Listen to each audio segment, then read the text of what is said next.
안녕하세요. 오늘도 사연 살롱을 찾아주셔서 감사합니다. 저는 50대 중반의 여성이에요. 사연을 듣고 있노라면 그분들 이야기가 제 이야기처럼 집중하게 되고 그러면서 울었다 웃었다 하네요.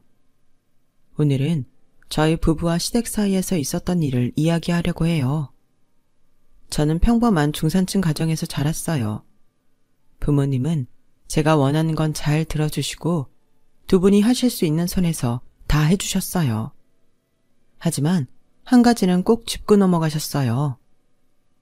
혜정아, 엄마 아빠는 우리 혜정이 많이 사랑하니까 원하는 건 다 해주고 싶어. 하지만 우리 집 형편으로 안 되는 건 안 돼. 그런 걸 해달라고 억지 쓰면 안 돼.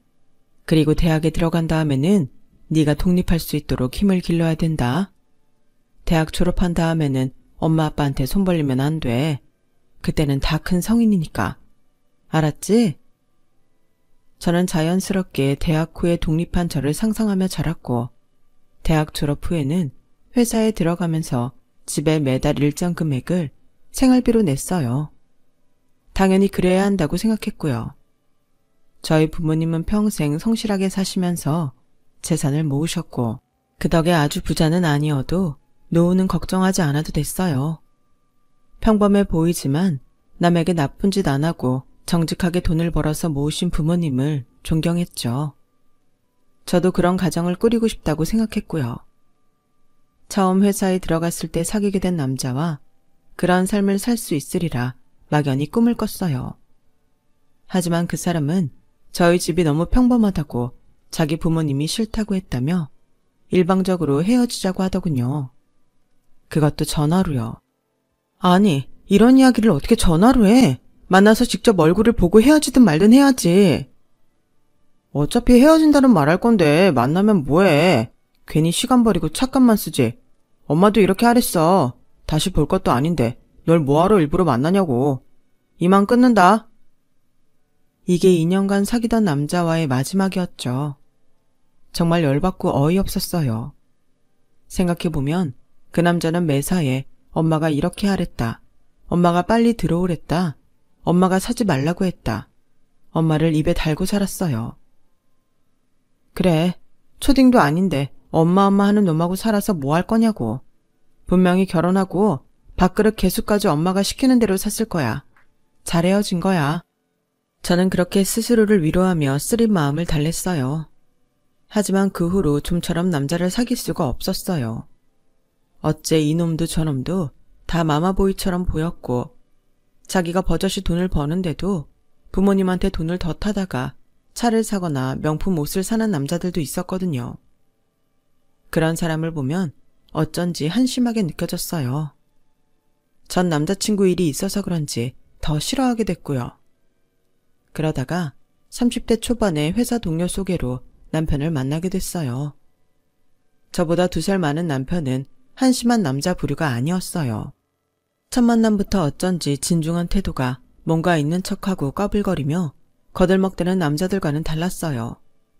저는 남편에게 호기심이 생겨서 먼저 다음에 또 만나자고 했고 그렇게 몇 번 더 만나보다가 사귀는 사이가 됐어요. 남편은 확실히 또래와는 다른 사람이었어요. 매사에 신중했고 남의 시간도 귀한 걸 알았고 돈을 아낄 줄도 알았어요. 한 번은 제가 통장 정리를 하다가 한숨을 쉰 적이 있었어요. 아, 진짜 맨날 아껴 쓴다고 하는데도 어디로 돈이 새는지 정말 모르겠네. 왜 이것밖에 안 남지? 정기적으로 나가는 게 뭔지 그것부터 정리해. 생활비 통장하고 적금 통장 말고도 용돈 통장도 따로 만들어두면 내가 언제 돈을 많이 뺏어 쓰는지 알기 편해. 듣고 보니 그러네. 내가 월급에서 생활비만 부모님한테 드리면 다 끝난 줄 알았는데 그게 아니었어. 내가 쓰는 돈은 별로 신경을 안 썼구나. 그렇게 저는 제 돈 관리에 문제가 있다는 걸 알게 됐고 그 일로 남편에 대한 믿음이 더 커졌어요. 이 사람하고는 결혼해도 괜찮겠다는 마음이 들었죠. 자기가 버는 것보다 더 많이 쓰면서도 명품만 찾는 남자들도 많은데 남편은 꼭 부모님을 보는 것처럼 성실하고 바른 사람이었거든요. 그래서 저는 그 다음에 만날 때 제가 반지를 준비해서 프로포즈를 했어요. 박윤식 씨, 저하고 결혼해요. 내가 나랑 살기로 한 거 후회 안 하게 해줄게. 아니, 그런 걸 먼저 해버리면 어떡해. 난 언제 프로포즈를 해야 할지 타이밍만 보고 있었는데 이렇게 훅 들어오는 게 어딨어? 그래서 안 할 거야? 그럴 리가 있어. 나처럼 재미없는 사람 좋다고 받아주는 여자를 내가 또 어디서 만난다고. 그건 다른 여자들이 남자 보는 눈이 없어서 그래. 윤식 씨 충분히 재밌고 좋은 사람이야. 그렇게 결혼을 결정한 저는 남편의 집안이 경제적으로 어떤지 아무것도 몰랐어요. 오로지 남편이라는 사람 하나만 보고 결심한 거니까요. 언뜻 남편이 막내이고 위로 형하고 누나가 있다는 말만 들었어요. 또 아버지가 좀 엄한 편이라는 게 제가 아는 전부였어요. 그러다 양가에 저희가 결혼한다는 소식을 알리고 결혼 준비를 시작하면서 처음 시댁에 인사를 가게 됐죠. 당시에는 드문 경비원이 딸리고 정원이 넓은 고급 빌라였어요. 겉에서 척 봐도 꽤나 으리으리해서 속으로 놀랐던 기억이 있네요. 남편은 한 번도 자기 집이 크다, 잘 산다 그런 말을 한 적이 없었거든요. 시부모님은 첫인상이 조용하고 인자했지만 어딘가 쉽게 범접할 수 없는 느낌을 갖고 있었어요. 그날 식사를 마치고 시어머니가 내주시는 과일을 제가 받아서 시아버지 앞에 놓아드리는데 시아버지가 이렇게 말씀하셨어요. 너희 신혼집은 어떻게 할 생각이냐? 그건 제가 알아보고 있어요, 아버지. 알지? 나는 네 형하고 누나 결혼할 때도 집 사는데 한 푼도 안 보태줬다. 그래서 곧 들어올 새 얘기도 알아두라는 뜻에서 말하는 거야. 신혼집은 니들 능력되는 선에서 알아서 하는 거다. 내 말 알겠지? 물론이죠, 아버님. 저희 둘 다 성인이잖아요. 저희가 살 집인데 당연히 저희가 감당할 수 있는 선에서 해야죠. 저희 둘만의 힘으로요.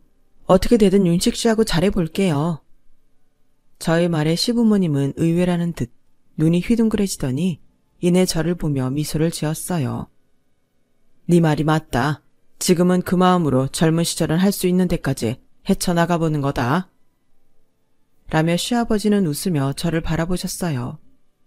애초에 저는 부모님께 손 벌리면서 무리하게 혼수를 할 생각도 없었기 때문에 당연하다고 생각했는데 시부모님이 그런 저를 좋게 보시는 것 같아서 저도 기분이 좋더라고요. 시어머니는 그래도 못내 마음에 걸리셨는지 제가 집을 나설 때 살짝 이렇게 말씀하시더라고요. 우리가 한 말 서운하게 생각하지 마라. 이게 다 너희 앞날에 더 도움이 되라고 믿기 때문에 결정한 거야. 살다 보면 우리를 이해할 날이 올 거다. 별 말씀을요. 저희 부모님도 대학만 졸업하면 다 네 힘으로 살아야 한다고 하셨는데요. 저는 회사 들어가서부터 지금까지 꼬박꼬박 매달 집에 생활비 내고 있어요. 어차피 저희가 번 돈도 아니고 부모님들 거잖아요. 제가 서운할 게 뭐가 있어요.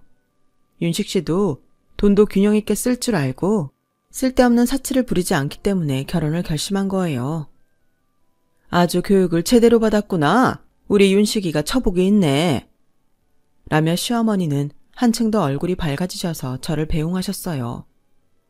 알고 보니 시아버지는 작은 식품회사를 운영하는 분이었어요.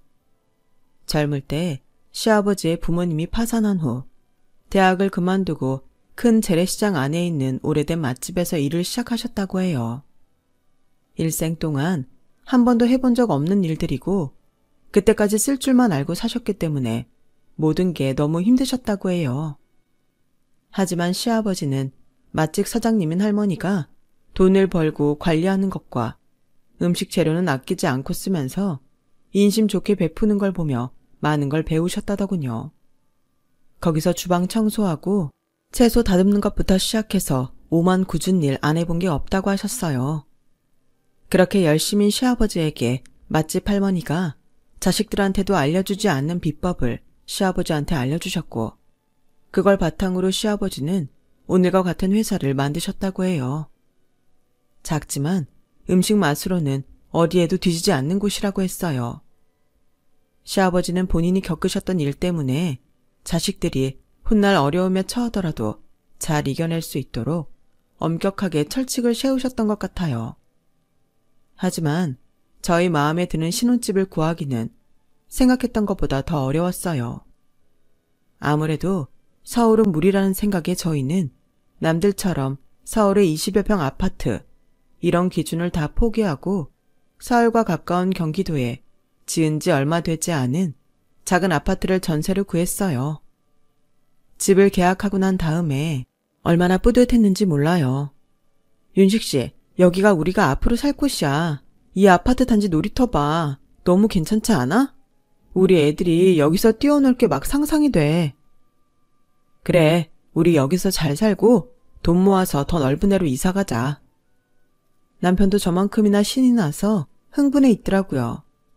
그렇게 많이 웃는 남편을 처음 봤거든요.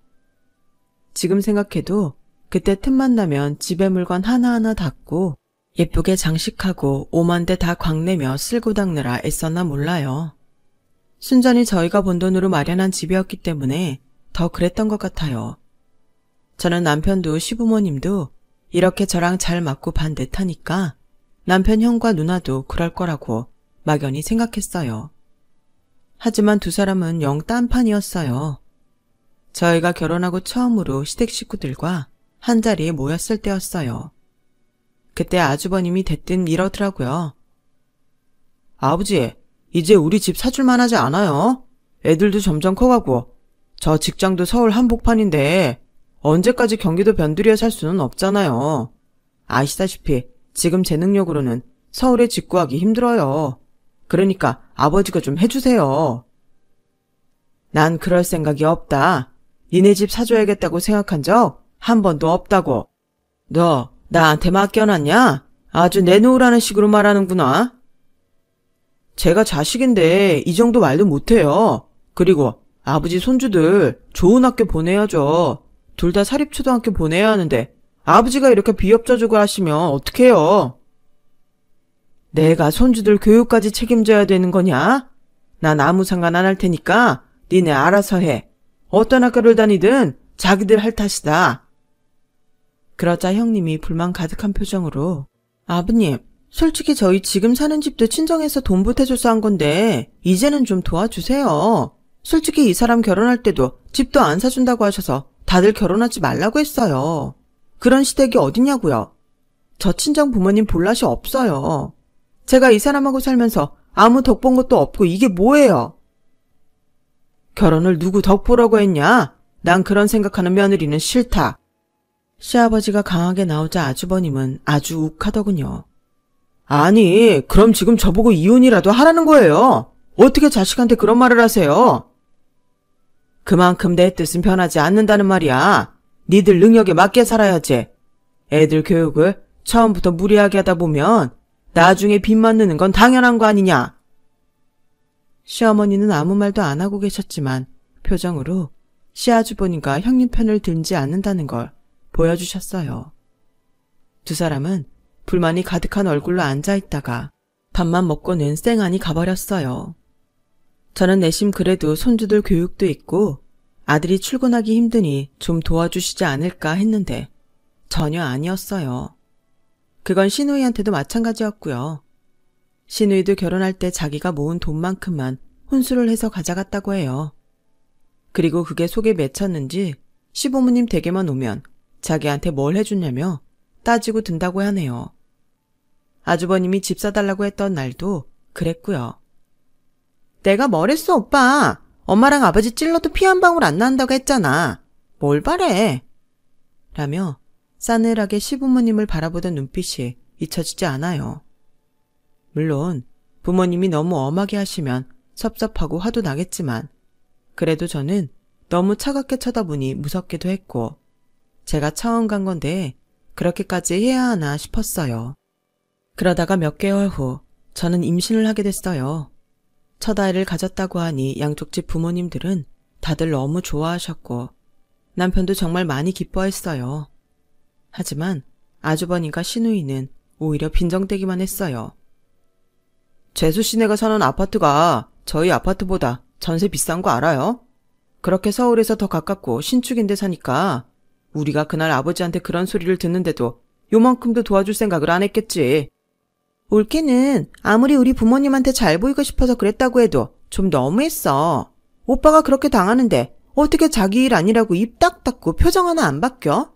하긴 윤식이 그 자식부터 그 모양인데 어련하겠어. 부부가 부창부수지 뭐. 그렇게 임신 축하한다는 말 대신 원망만 들었죠. 하지만 저는 그 일을 남편에게도 말하지 않았어요. 괜히 형제간에 분란만 만들 것 같았거든요.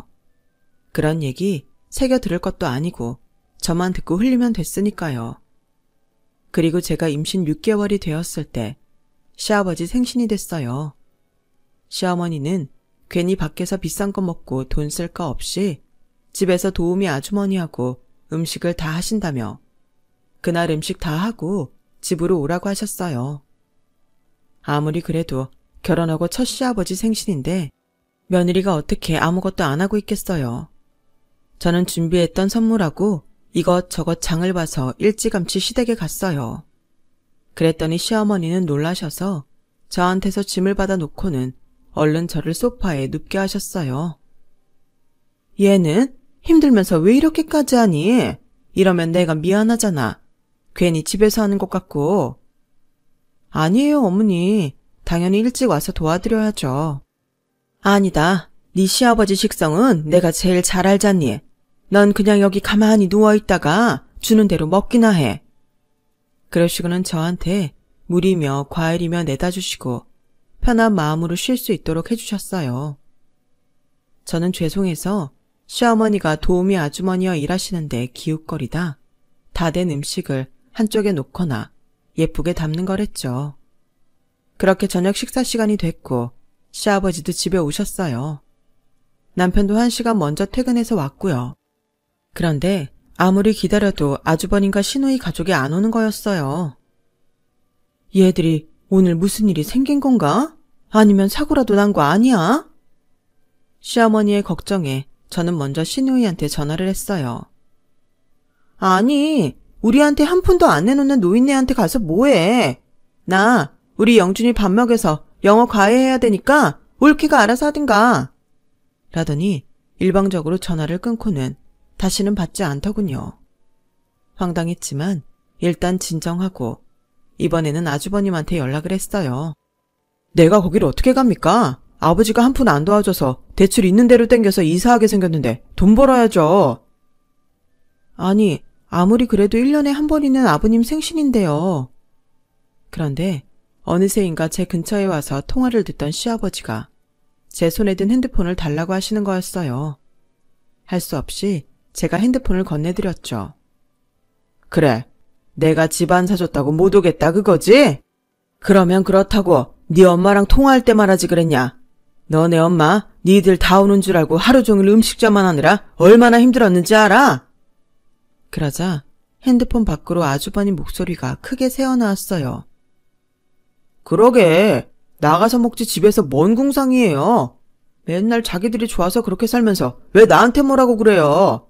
애들 엄마, 내가 우리 집 잘 산다고 해서 결혼할 때 얼마나 기대했는데요. 근데 이게 뭐예요? 신혼 때야. 저희 고생 좀 해보라고 그러실 수 있어도 이제는 아니죠. 내가 얼마나 쪽팔린 줄 알아요? 그러게, 우리 집이 잘 사는 여전에 왜 안 해도 될 소리를 해? 너 현식이 내가 돈 한 푼 없었으면 나 쳐다도 안 볼 놈이야. 희영애미도 똑같고. 그래, 니들 그러고 살아봐 어디. 시어머니도 시누이한테 전화를 해서 뭐라고 혼내시는 것 같았어요. 하지만 시누이하고도 감정만 상하시고 결국 두 집은 아무도 찾아오지 않았어요. 결국 제가 결혼하고 첫 번째 시아버지 생신은 그렇게 씁쓸하고 모두가 마음이 무거운 채로 지나가고 말았죠. 게다가 두 사람은 부모님한테 미안하다거나 그래도 생신 축하드린다 같은 문자도 없었어요. 시부모님은 그 일이 어지간히 속상하셨는지 나중에도 그때 일을 이야기하시곤 했어요. 둘 다 문자 한 통도 하지 않았다고요. 심지어 시어머니가 문자로 시아버지한테 인사는 하라고 해도 둘 다 답도 없었다고 하네요. 그런데 시누이 남편도 똑같은 것 같았어요. 자기 처가에서 아무것도 받은 거 없다며 아예 발길도 하지 않는다고 들었어요. 아니, 친자식도 아니고 어차피 남의 재산인데 왜 그걸로 덕보지 못했다고 어른들한테 그러는지 저는 좀 이해가 되지 않았어요. 어쨌든 집안 분위기는 계속 좋지 않았고 아주버님과 시누이는 시부모님과 점점 사이가 나빠져만 갔어요. 제가 딸아이를 낳고 몸조리를 하는 동안에도 저한테는 물론이고 남편한테도 축하한다는 문자조차 없었어요. 그건 시부모님한테도 마찬가지였더라고요. 저희야 나중에 들은 거지만 시어머니가 저 딸 낳았는데 선물이나 찾아오는 건 바라지도 않는다며 전화라도 하라고 했지만 아주버님 가족도 시누이네도 다들 냉정하게 끊어버렸다고 하더군요. 자기들이 시부모님한테 돈을 못 받는 걸 갖고 저한테까지 화를 내는 거였어요. 그도 그럴 게 남편이나 저나 부모님이 안 주신다고 불만을 갖는 것도 아니고 오히려 그게 맞다고 하는 입장이었으니 그 사람들이 볼 때에는 얄미울 수도 있었겠죠. 그렇다고는 해도 동생이 첫 아이가 태어났는데도 축하 한마디 안 하는 배알이라니 정말 같은 형제가 맞는지 의심스러울 정도였어요. 남편은 원래 어릴 때부터 진중하고 지금과 비슷했다나 봐요. 그래서 시부모님들이 더 예뻐하셨겠죠. 그게 형과 누나는 셈이 났을 수 있고요. 생각해보니 그들이 꽁한 게 꽤나 캐캐 묵은 감정이겠더라고요. 저는 아주버님과 시누이에게 축하를 받는 건 포기하기로 했어요. 시간이 지나고 해가 바뀌어서 설날이 되었어요. 어찌된 일인지 아주버님도 시누이도 같은 날 시댁에 방문을 했다더라고요. 시어머니는 좀 들뜬 목소리로 저희도 얼른 오라고 연락을 하셨어요. 오랜만에 온 가족이 모이게 되니 기분이 좋으셨던 것 같아요. 하지만 두 사람의 목적은 따로 있었어요. 말을 꺼낸 건 아주버님이었어요. 우리 대출금 때문에 이대로는 못 살 것 같아요. 아버지, 우리한테 주실 유산 있잖아요. 그거 미리 주세요. 맞아요, 아버지. 우리 진짜 사는 게 너무 힘들어요. 내가 언제 유산을 자식들 준다고 말한 적 있냐? 아니, 아버지, 그럼 저희 안 주실 거예요? 뭐 좋은 일이라도 하실 생각이에요? 우리는 어쩌고요? 오빠 말이 맞아요. 우리 안 주시면 어떡하실 건데요? 니들 자꾸 돈 얘기할 거면 다 나가라. 명절이라고 와서 그것밖에 할 말이 없냐? 앞으로 그런 말 할 거면 아예 오지도 마. 시아버지는 호통을 쳐서 아주버님과 시누이 가족을 쫓아냈고 그 뒤로 가족관계는 더 냉랭해졌어요. 두 집은 정말 그 이후로 시댁의 발길을 딱 끊었고요. 그러다 저희 집에도 어려움이 닥쳤어요. 남편 회사가 구조조정을 하기로 했고 남편 부서 사람들에게 대거 권고사직을 했거든요. 남편은 결국 회사의 압력에 사표를 내고 말았어요. 정말 눈앞이 캄캄해지더라고요. 아이한테 앞으로 계속 돈 들어갈 일만 있는데 우리가 과연 잘 헤쳐나갈 수 있을지 겁부터 났죠.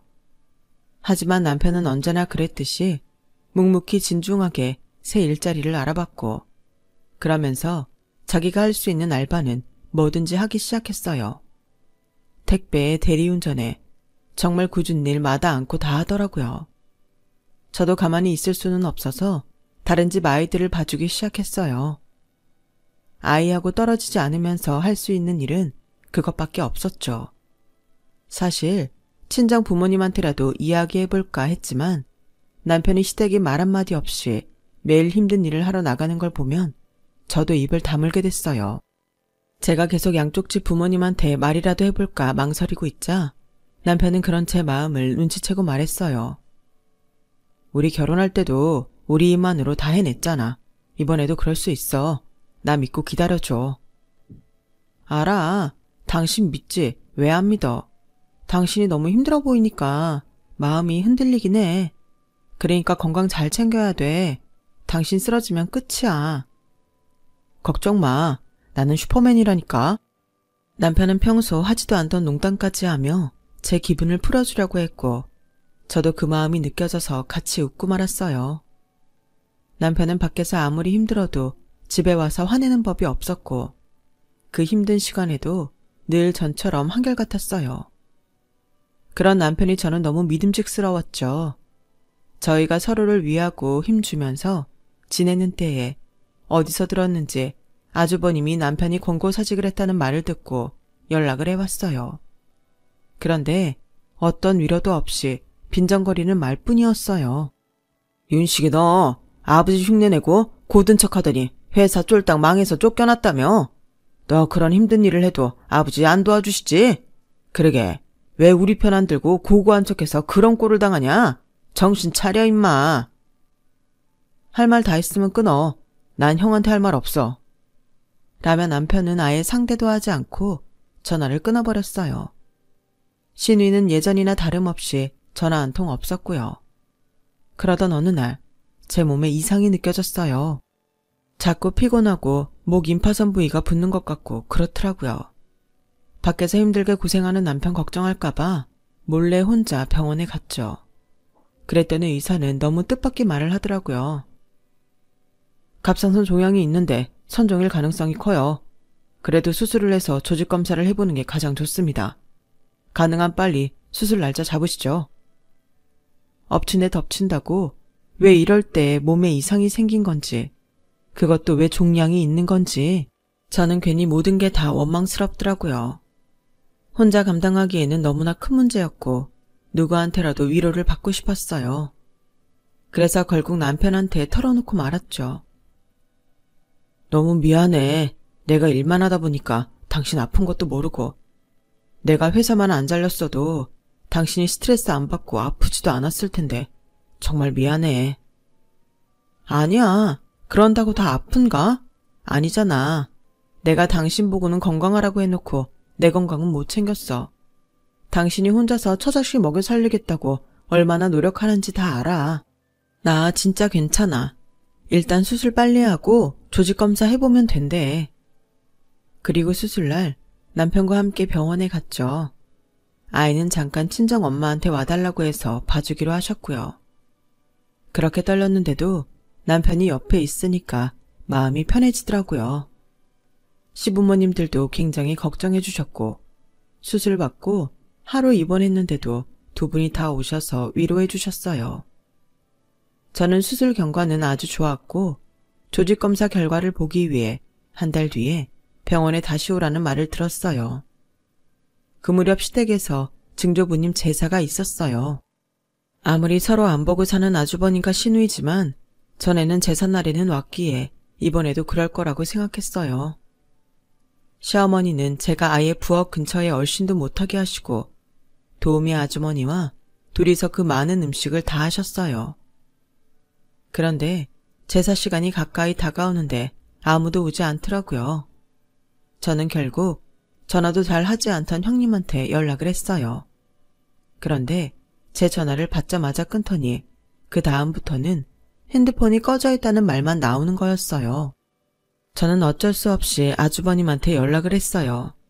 아주버님은 한참이나 신호가 간 다음에야 전화를 받더니 대뜸 이러더군요. 재수씨, 전화를 안 받으면 안 오나 보다 해야지 왜 이렇게 눈치도 없어요? 아주버님, 오늘 증조부님 제사인데 혹시 잊으셨어요?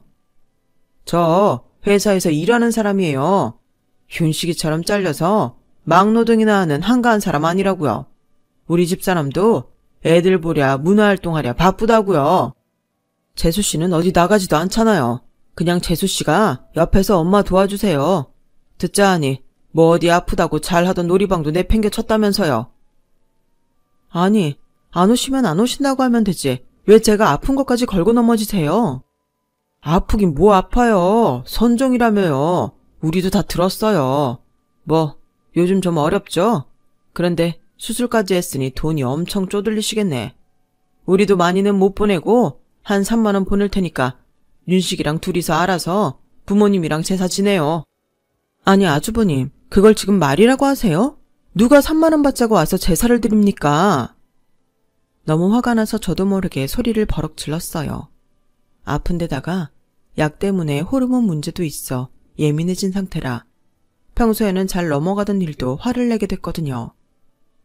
그 말에 시부모님은 저한테 고개를 돌리셨고 대충 상황을 눈치채신 시아버지는 전화를 그냥 끊으라고 하셨어요.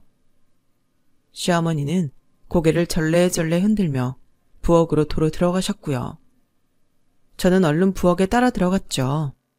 미안하다. 우리가 턱이 없어서 너희한테까지 이런 불편을 끼치는구나. 그런 게 어딨어요, 어머니. 저 괜찮아요. 그리고 많이 아픈 것도 아니니까 이 정도는 할 수 있어요. 시아버지는 그 이후 계속 아무 말씀이 없으셨어요. 저희는 가라앉은 분위기 속에서 제사를 지냈고 조용히 밥을 먹은 후 남편과 제가 뒷정리를 했어요.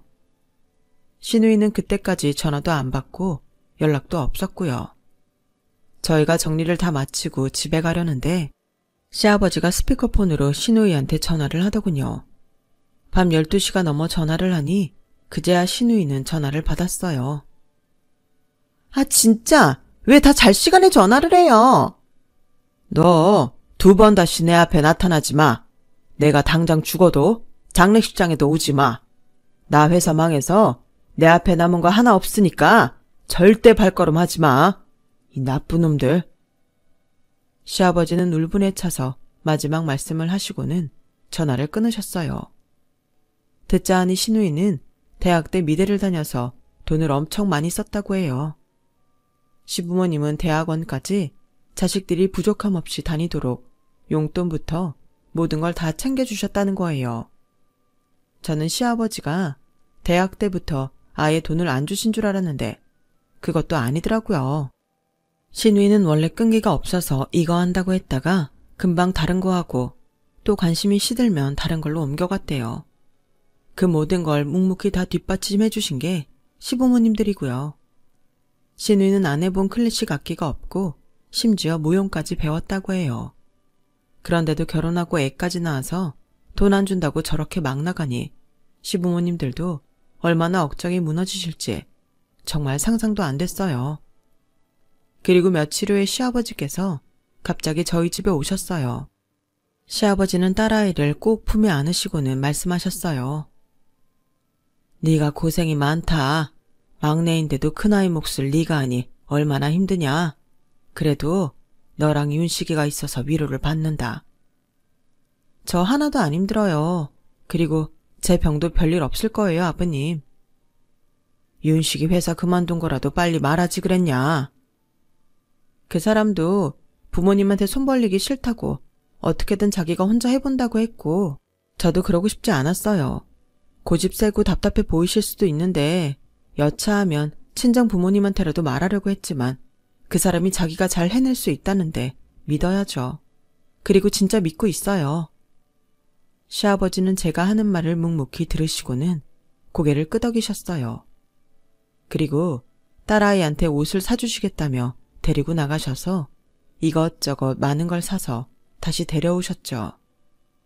시아버지는 이런 식으로 저희한테 보태주시는 거라고 생각했어요. 절대 아무도 돕지 않으시겠다던 시아버지가 그렇게 해주신 게 너무 감사했어요. 그리고 며칠 후 생활비를 꺼내 쓰려고 통장 잔액을 확인하다가 저는 정말 놀라서 입을 틀어 막아야 했어요. 통장에 10억이라는 돈이 들어와 있는 거였어요. 너무 놀라서 확인해 보니 보낸 사람이 시아버지더라고요. 아무래도 잘못 보내신 것 같아서 당장 시댁에 전화를 드렸어요. 저는 목소리가 떨려서 헛기침을 하며 시아버지께 말씀드렸어요. 아버님, 저희 통장에 돈이 입금됐는데요. 그게 잘못 보내신 거. 아, 확인했냐? 이제야 봤구나. 그거 내가 주는 거다. 너희가 묵묵히 성실히 하는데 부모가 돼서 어떻게 가만히 있겠냐. 자식이 다시 일어서게 해줘야지. 아버님. 아버님은 원래 자식들한테 이렇게 안 하시기로 하셨잖아요. 아니에요? 얘야, 진짜 힘들면 부모가 돕는 거다. 내가 앞뒤 사정 안 가리고 무조건 돈을 안 주는 거 아니야. 너희는 받아도 돼. 내가 현식이하고 혜경이는 먹고 살만 하면서 그러는 거 다 안다. 그렇게 저희는 시댁의 도움을 받게 됐어요. 야, 네가 윤식이한테 말 잘해서 그 돈으로 뭘 차리든지 아니면 새 직장 잡을 때까지 집에서 잘 좀 쉬라고 해. 매일 그렇게 힘든 일 하러 나가는지 진작 알았으면 보약이라도 빨리 지는 건데. 맞다. 보약 말이다. 내일이면 도착할 거야. 네 거랑 같이 지었어. 둘 다 끝까지 잘 먹고 건강해야 된다. 라는 시어머니 말씀에 저는 눈물이 왈칵 쏟아졌어요. 새벽에야 집에 들어온 남편도 한약 그릇을 받아들고 눈물을 줄줄 흘렸죠. 남편은 그 다음날 대리운전이며 택배에 음식 배달까지 전부 그만두고 시부모님 말씀대로 여러 회사에 이력서를 보내고 면접 준비하는 데에 힘을 쏟았어요. 그 주말 저와 남편은 딸을 데리고 시댁으로 갔어요. 아버지, 정말 너무 감사해요. 다 제가 부족한 건데 이렇게 도와주셔서 정말 감사해요. 네가 그만두고 싶어서 그만둔 것도 아니잖냐. 니네가 다시 일어서면 되는 거야. 그게 갚는 거다. 네, 저 꼭 좋은 회사에 다시 들어갈게요. 그게 안 되면 아버지가 주신 돈으로 제가 할 수 있는 일을 찾아볼게요. 남편의 말에 저는 자꾸 눈물이 나왔어요. 저는 부엌에서 과일과 차를 준비하면서 시어머니께 감사하다고 했어요. 정말 감사드려요, 어머니. 이 은혜 안 잊을게요. 우리 부부 이제 70이야. 그런데 벌써 유산 달라고 난리치고 그걸로 부모 생일에 제사도 안 오는 녀석들한테 돈을 주면 그게 정상이니? 지금처럼만 살아. 그게 나한테 갚는 거야. 나도 네 시아버지도 그거면 된다. 남편은 고시 끝에 시아버지가 주신 돈을 잘 분배해서 딸아이 학자금 할 것과 비상금을 통장에 두고 나머지는 조금씩 주식과 부동산에 투자를 했어요. 그러는 사이에 남편이 면접을 봤던 회사에서 경력직에 합격했다는 소식이 왔고요. 저희는 너무 기뻐서 친정에서도 저희 가족을 다 초대해서 거의 잔치를 벌였어요. 그리고 시댁에서도 같이 밥 먹자며 저희를 부르셨고요. 돌아오는 주말에 저희 가족은 시댁에 갔어요. 시부모님은 남편한테 축하한다며 꽃다발도 준비해 주셨어요. 내가 백화점 가서 제일 좋은 소고기 사왔다. 우리 예쁜 손녀 좋아하는 과일도 사오고. 라며 시어머니는 한박 웃음꽃이 피셔서 좋아하셨어요. 그런데 갑자기 아주버님 부부와 시누이가 찾아왔더라고요. 시아버지 얼굴에서는 웃음기가 싹 사라졌고 시어머니는 세 사람이 거실에 못 들어오게 현관 앞에 버티고 서 계셨어요. 그네 너는 아무리 전화를 해도 통화가 안 되더니 어떻게 이런 귀한 걸음을 다 했냐? 너네는 어쩐 일이고? 에이, 왜 그래요, 엄마? 우리 다 알고 왔어요. 윤식이네 돈 줬다면서요. 저희도 도와주세요. 솔직히 이 사람 그동안 꼬박꼬박 명절마다 시댁 오느라 힘들어서 잠깐 쉬었던 거예요. 이 사람이 그동안 했던 거 생각해보세요, 엄마. 겨우 마지못해 와서 밥만 먹고 쌩하니 가버린 게 왔다고 유세하는 거냐? 그러자 형님은 시어머니 손을 잡더니 생글거리더군요. 어머님, 제가 언제 어머님 생신 잃어버리고 넘어간 적 있어요. 제가 바빠서 그런 거지 선물을 꼬박꼬박 보내드리잖아요. 꼬박꼬박 먹지도 않는 종합 비타민 한 통 보낸 거? 아우, 생각해줘서 무척이나 고맙다. 시어머니는 가소롭다는 듯 코웃음을 치며 형님이 잡은 손을 탁 치우셨어요. 그러자 아주버님과 형님은 표정이 굳었고 서로 쳐다보며 눈치만 보더라고요. 시누이는 안 되겠는지 시어머니 어깨 너머로 거실을 들여다보며 애교 섞인 목소리로 말했어요. 아빠, 나 이제 일주일에 한 번씩 꼭꼭 올게. 그러니까 지난 일은 그만 잊고 화해하자. 그러자 시아버지는 이제까지 들어본 적 없는 화가 난 목소리로 내가 뭐라고 했어? 다시는 이 집에 들어오지도 말랬지? 내 장례식 때도 오지 말랬지? 이미 늦었어 너희는. 지금 당장 안 나가면 경찰 부른다. 썩 나가지 못해. 아버지, 우리가 잘못했어요. 저희가 좀 화가 나서 그랬어요. 네, 아버님, 잘못했어요. 다시는 안 그럴게요. 엄마, 아빠, 나 혜경이야. 엄마, 아빠, 딸 혜경이. 잘못했어. 한 번만 봐줘. 그렇게 세 사람이 현관에 무릎 꿇고 싹싹 빌었지만 시부모님의 의지는 확고했어요. 결국 세 사람은 돌아가야만 했죠. 하지만 그 이후로는 세 사람이 돌아가면서 저한테 전화를 해대더군요. 특히 형님은 정말 가관이었어요. 동서 뭐 잘 먹어? 내가 맛있는 거 사줄까? 저 잘 먹고 있어요. 저기, 아버님 어떤 음식 제일 좋아하셔? 백화점에서 파는 거면 다 괜찮으려나? 형님, 결혼하신 지가 언젠데 아직도 아버님이 뭘 좋아하는지도 모르세요. 그리고 저한테 아무리 이러셔도 소용없어요. 이만 끊을게요. 그러고 저는 형님 전화를 차단해버렸어요. 정말 밤이고 낮이고 시도 때도 없이 전화를 했거든요. 자기 이익을 위해서라면 남의 사정 따위는 아랑곳하지 않는 게 너무 화가 나더라고요. 그 이후로 아주버님과 시누이는 발바닥에 불이 나도록 시댁에 와서 빌고 또 빌었어요. 시어머니는 자기 아들 딸이지만 저러는 걸 보니 쌤통이다 싶어서 속이 다 후련하다고 하시더라고요. 부모님 재산이 하늘에서 그냥 뚝 떨어진 것도 아닌데 무조건 내놓으라고만 하니 시부모님도 속이 상하셨던 것 같아요. 아무튼 그때 된통 혼이 난 아주버님과 시누이는 그 이후로 시부모님께 꼼짝 못하게 되었고 시아버지가 돌아가셨을 때도 요한에 따라서 많은 걸 받지는 못했어요. 그것 때문에 소송을 한 해 만에 두 사람이 시끄럽게 굴었지만 시어머니가 아주 비싼 변호사를 써서 다 막아내셨죠. 그때 이후 남편은 지금까지 회사 잘 다니고 있답니다.